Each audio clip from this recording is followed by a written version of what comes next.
இது ஒரு ஆழமான கடல். இங்கு மீனு என்ற சின்ன மீன் வாழ்ந்து வந்தது.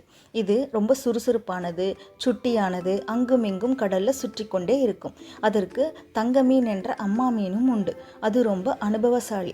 அது எப்போதும் அந்த சின்ன மீனுவுக்கு நல்ல புத்திமதிகளை சொல்லி கொடுக்கும். நீ கடல்ல ரொம்ப ஆபத்தானது, ரொம்ப பாதுகாப்பாக போயிட்டு வா மீனு அப்படின்னு சொல்லிச்சு.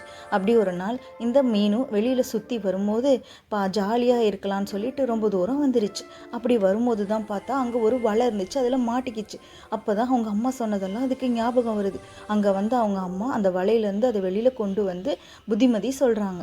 எங்கள் கடலில் பாதுகாப்பாக நம்ம வரணும், வலைகள் அங்கங்கே இருக்கும் அப்படின்னு சொல்லிட்டு பாதுகாப்பான இடத்துக்கு கூட்டிகிட்டு போகிறாங்க. அப்போ தான் அந்த மீனுக்கு இனிமேல் அம்மா சொல் பேச்சை கேட்கணும், பெரியோர்கள் பேச்சை மதிக்கணும் அப்படின்னு தோணுச்சு. இந்த கதையின் நீதி என்னன்னா, அவசரம் ஆபத்தானது, பொறுமை பாதுகாப்பானது, அனுபவசாலியின் அறிவுரைகளை கேட்டு நடங்க குழந்தைகளே.